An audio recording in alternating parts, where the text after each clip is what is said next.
TV.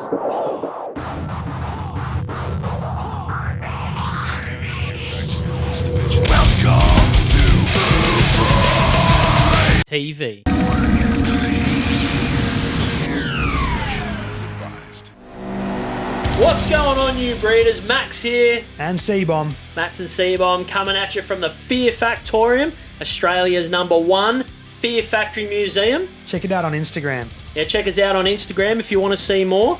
Now, this is the first episode in a series of episodes where we're going to be chatting to the production team behind Fear Factory's much anticipated new album, C-Bomb. Oh, Get excited. Get excited. Now, we got to chat today with Fear Factory producer Damien Rainaud from Mix Unlimited. Damo. Damo. That's what we call him now that we're good mates. That's it. So we caught up with Damo to talk about the new album, his journey along the way, and how it's sounding after getting some big upgrades from the 2017 version.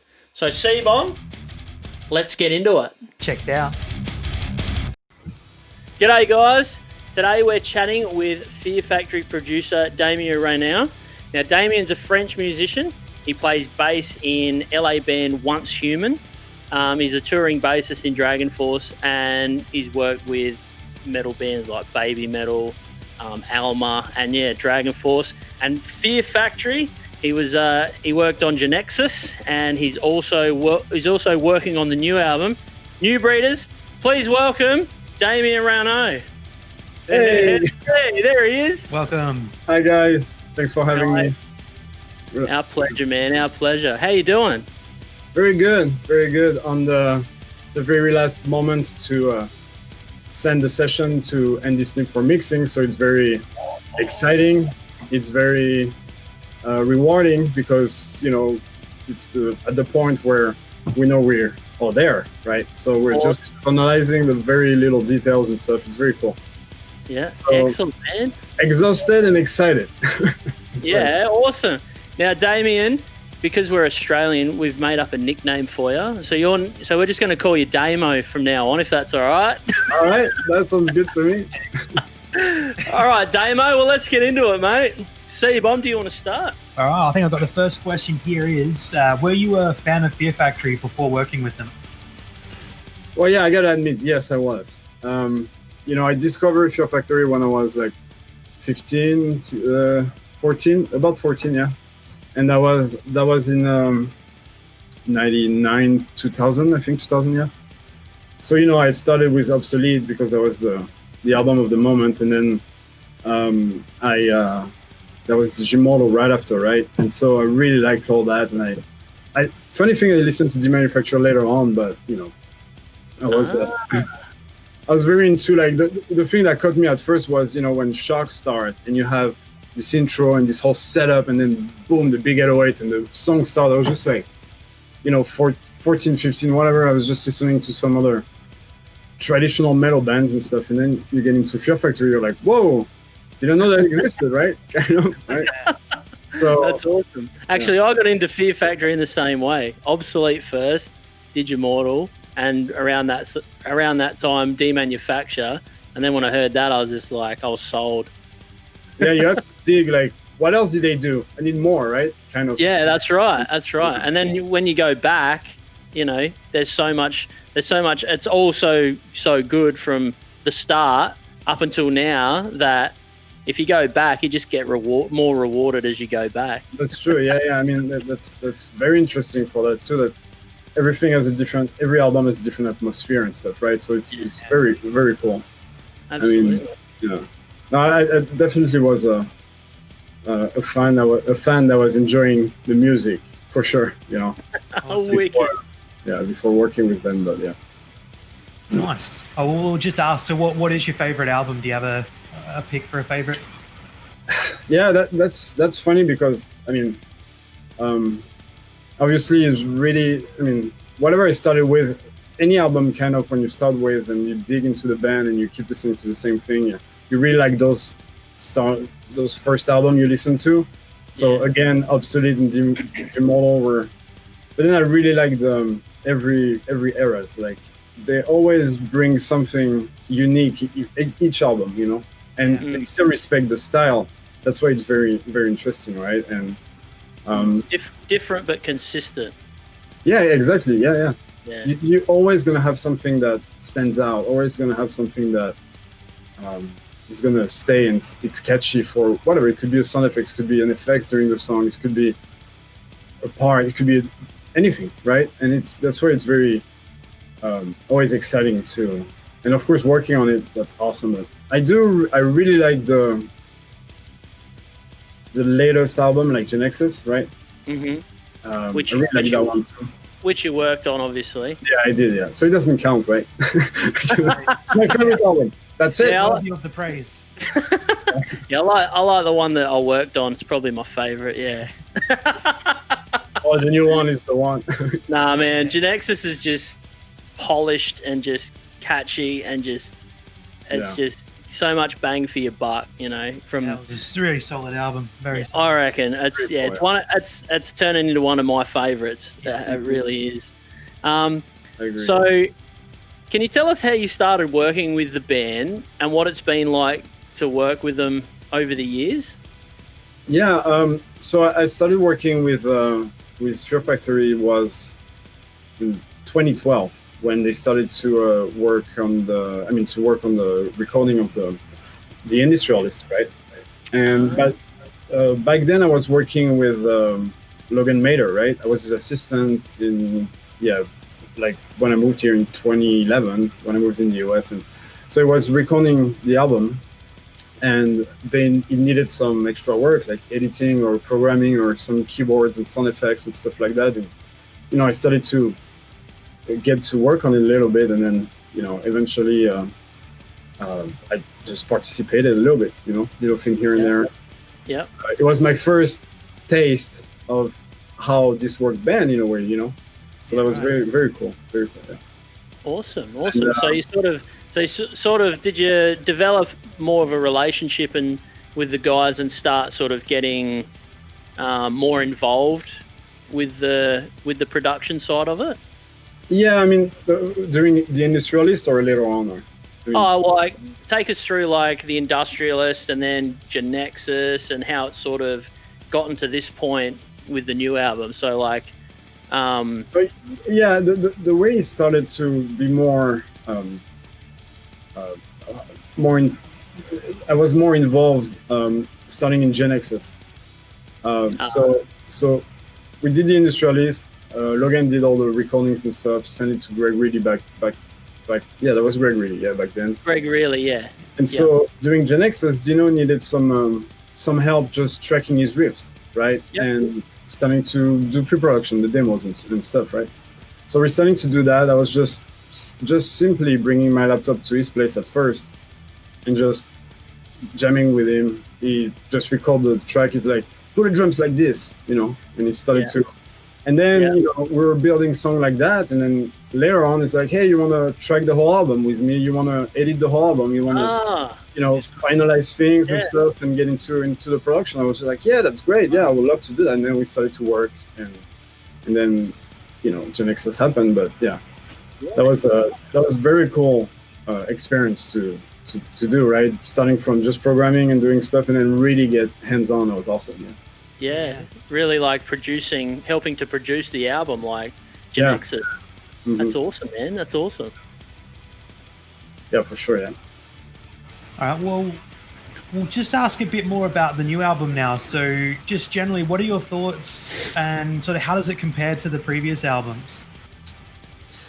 Well, it's I will say, honestly, like from my point of, from having to work on both and everything, I really feel it's like a continuum from Genexus to this album. It's the same type of really quality album, I will say, because it's really based on every detail. Everything is very polished, and I really like it, and I think it really sounds like the modern Fear Factory that has been done with Genexus, for example.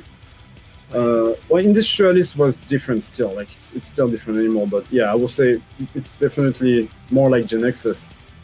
Awesome. And I almost want to say better, probably because it's something new. But it's. Well, I mean, you get better at what you do. So if it's better, then awesome.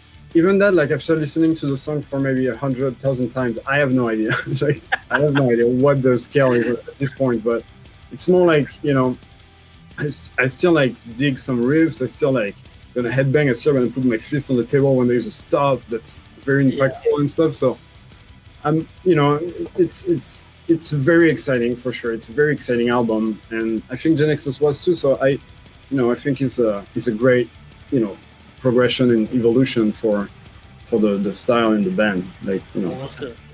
Awesome, man. I'm glad to hear that, because no, seriously, yeah. If you can still be into the riffs after listening to them as many times as what you have. Oh yeah. No, it's true. Yeah. Then that's when you know. That's when you know that it counts, right? You know that. Yeah. You know. So. Yeah. I can't wait to hear it, man. So, how involved have you been with the new album in, like, as a producer? With input with like riffs and like coming up with like drum parts and like arrangement of songs and stuff like that. Have you guys have you been working together, sort of coming up with like those parts and like structuring the songs and doing all that? So have you been like heavily involved in the making of each song? Yes, at first. So that was. The album started in 2017, yeah, and then, you know, at first I was supposed to do the whole album, right, from the pre-production to the production to the final to mixing and everything, right.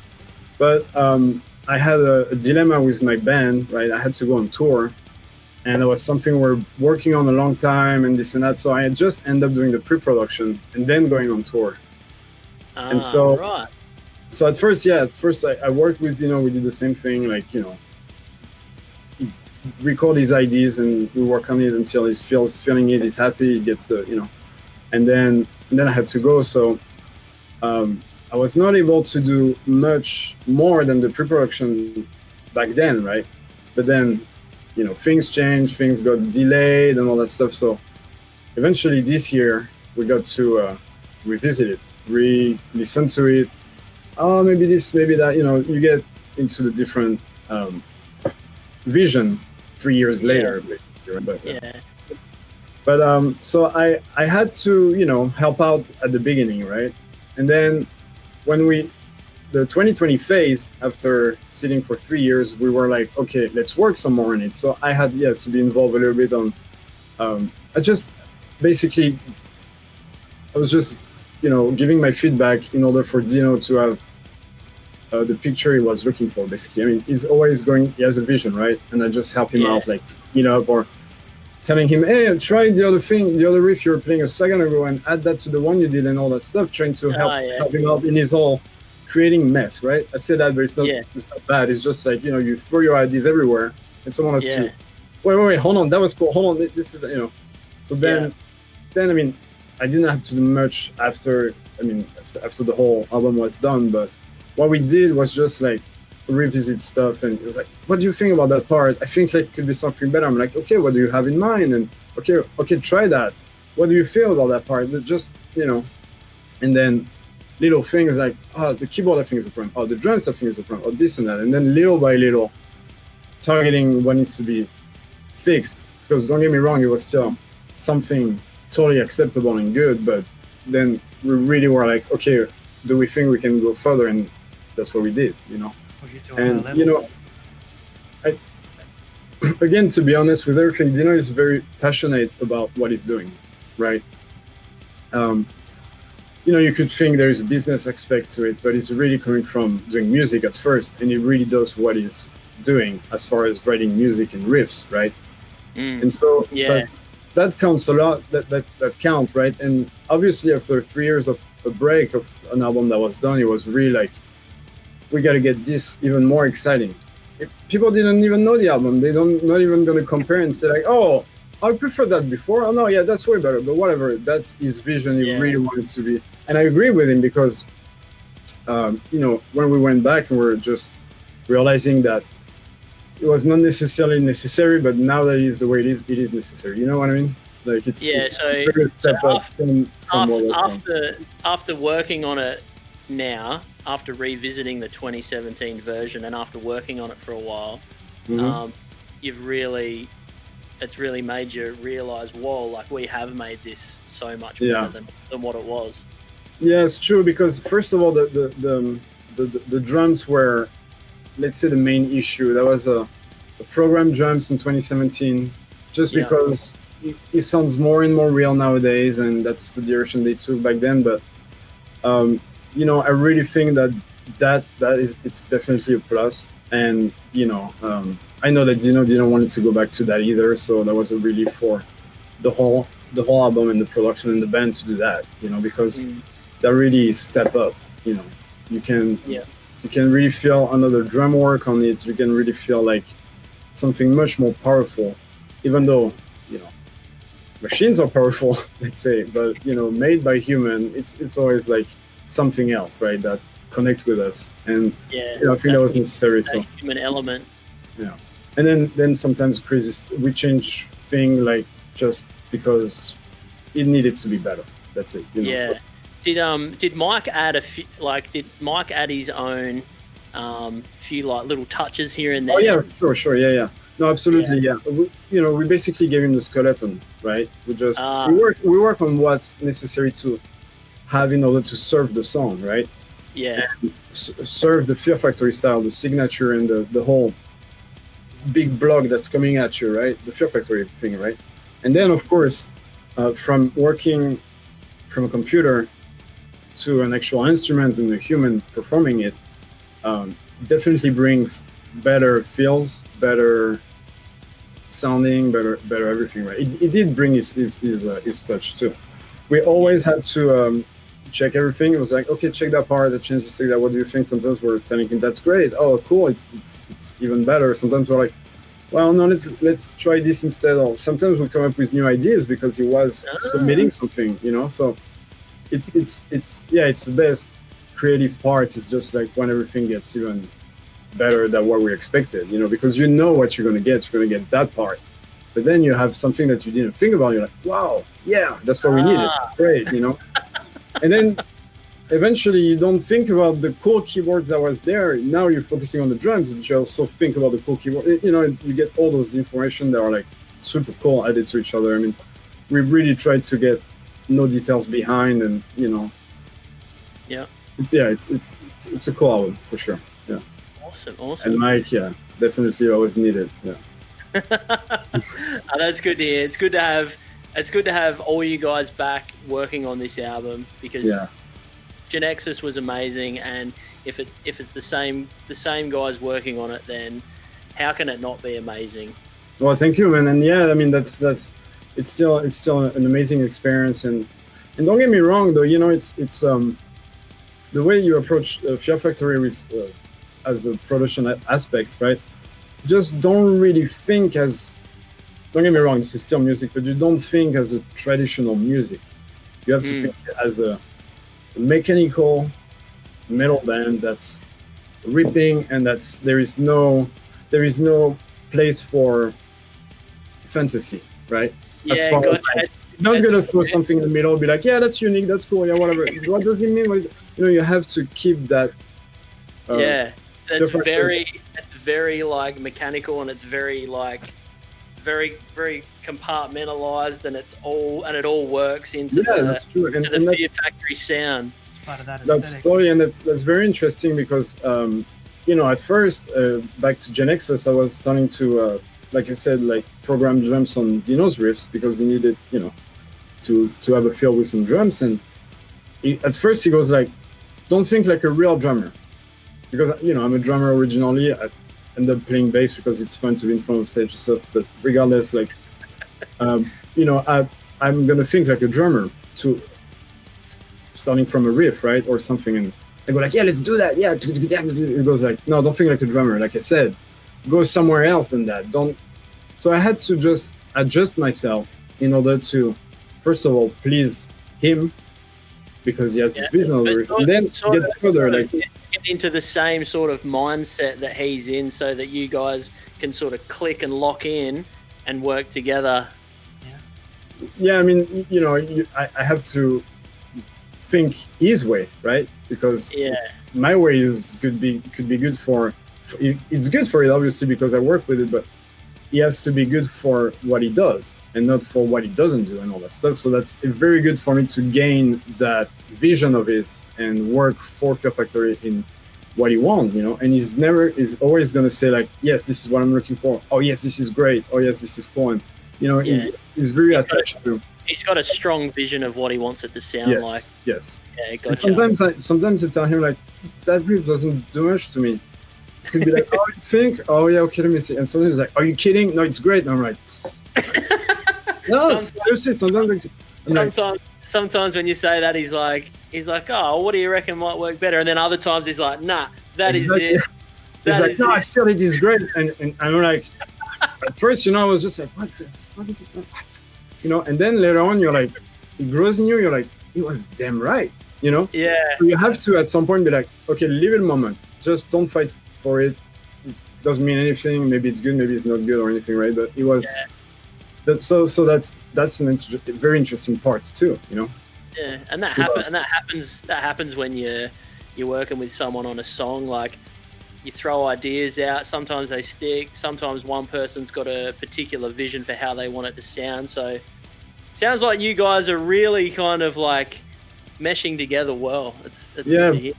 Yeah, we're brainstorming. Sometimes we just sometimes it happens, you know, we do stuff and it's just the day after, like, oh, that's whack. Like, that's horrible. We cannot, you know, and sometimes we're just thinking it's too easy, too quick, but it's actually really, really good, you know? Yeah. I think it's very cool to when we work together because most of the time we have been just him and me, so it's just like, it's just no interaction, no distraction whatsoever. It's total interaction, right? So it's really cool. It's really cool. But again, you gotta remember with who you work and who you work for and all that stuff, because Fear Factory, it's definitely a style. It's definitely something, and you know, so cool, man. You can go. Excellent. Cheers for the insight. So. Well, yeah, so we're just going to ask a bit about the actual GoFundMe's gotten pretty close to reaching its goal now. So we're just going to ask, do you feel like that was a step that should have been taken, that the additional funding will help produce something that's significantly improved, superior? Yeah, I mean, definitely it's something needed. I mean, the decision to revisit the album and make it way better, get the drums, you know, that was the main thing. It's like, we have to get those drums, and Genexus had the real drums on it and stuff. There's no way we're gonna go back into other experimentation or stuff like that, right?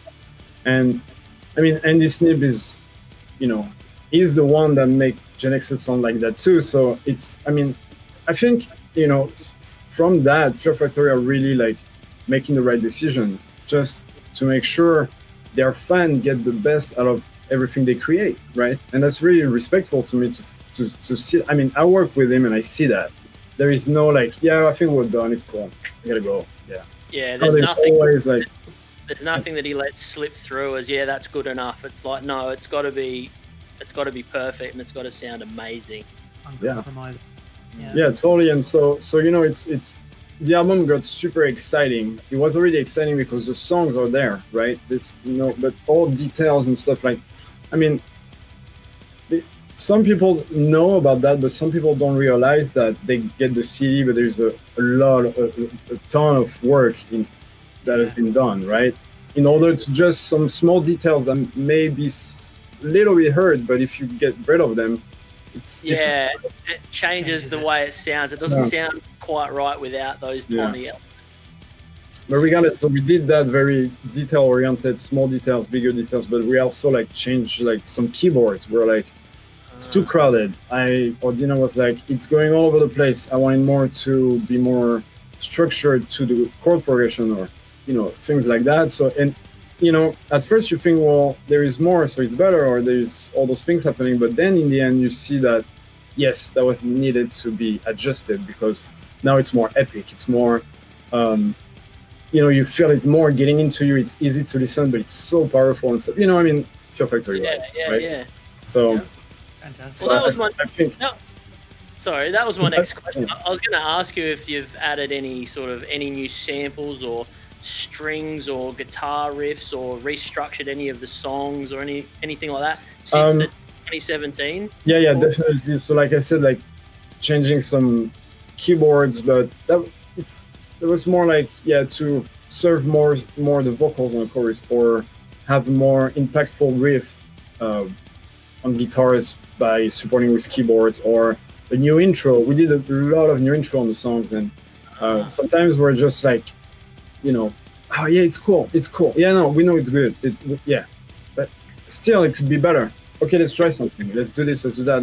Let's collaborate with whatever we could find in order to make it better until we're like, yes, that's it. Fuck, we feel it's way better. And of course, you have 1,000 possibilities. You can make everything 1,000 times better. You can add electronic keyboards here. You can have like orchestral thing. You can nothing. You can start the song straight up. But all those decisions were, really thought about, like, how was it before? How will it be next with the same product and with the same song and stuff? And I really think that was necessary and that was a good thing to do. And for sure, we changed some stuff. There was some, even some riffs by themselves, right? Like, let's cut off that riff and let me redo something. Let's move it. Oh, I don't like that riff anymore. Like, you don't want it. You could live with it or something, but I mean, not much of that, but it's small, like, oh, let's not extend that part anymore. Stuff like that. So, Tweaks. Awesome. Yeah. So all that that's been treated for sure. But when I think about it, sometimes it was just like hours of making sure it's right and listening and checking, put everything soloed and make sure it's how it should be, and that's pretty cool. And even now we're listening to the session. Okay, let's it's ready. And we're like, what about this part? I'm sure we can do something else. Seriously, like, until the end, because we're so much into the album, we're so much into the fact that it's got to be good. There is no way around. But again, it was, it's something that you guys are going to discover as soon as possible, and it's worth it for sure. Yeah. Awesome, man. We can't wait. Yeah, man. We can't wait. All right, so my last question, Damo. All right, so here we go. Throw this one. If you had to sum up the new album with one word, what would it be? Sum up the new. Okay, hold on. Let me get in situation. I'm going to cross my leg. I'm going to put my. In one word, how would I describe the new album in one word?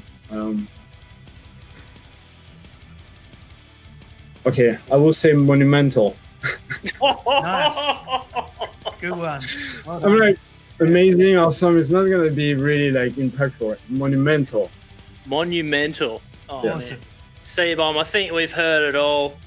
Absolutely. That's awesome. All right, Let me Damien. get your song right now. I'm kidding. No, that's sick, man. Damien, thank you so much for jumping on and having a chat with us about the new album. We are excited to hear it. We cannot wait. Yes. We hope that the GoFundMe page reaches its goal. It's not far off, so we'll put the link in the description. Doing well. Everyone's done well supporting that. They have. Good on the Fear Factory fans. We're all coming together for the new album. It's awesome. It's awesome. But yeah, anyway, Damien, thank you very much, and keep up the good work, man. We'll catch you later. Thank you so much. Thanks for having me. I hope Thanks, another James. time. See you, mate. See you, Damo. Bye. Bye. All right, C-Bomb, so there we have it. How awesome was that? How good was chatting to Damo? Yeah, super cool. Really great to interview Damo and just get some insights into what's happening behind the scenes to really try and raise this album to another level. Absolutely. Things like adding new intros to the song, that was awesome to hear. Adding new guitar bits and samples and keys and stuff like that. We've now got Mike Heller on the album, which is good. Damo said that that's really raised the album to another level. Yeah. We've got Andy Sneap mixing, which is great, and Reese Ford was now on the album, so that's awesome too. It's good to hear that the Genexus team is back on the new album, because we know that when the Genexus team are on the case, we get an amazing sounding Fear Factory album. Yeah, absolutely. After speaking to Damo, I think we're all really keen and excited to hear what's shaping up to be a monumental album. Monumental, that was the word that Damo used. Absolutely. Can't wait to hear it. So like we said in the intro, this is the first episode in a series of episodes where we'll be talking to the production team on the new album. So stay tuned. You never know who we're going to interview next. Also, if you want to jump over to Facebook and join the Fear Factory Facebook group, it's called the New Breed of Fear Factory.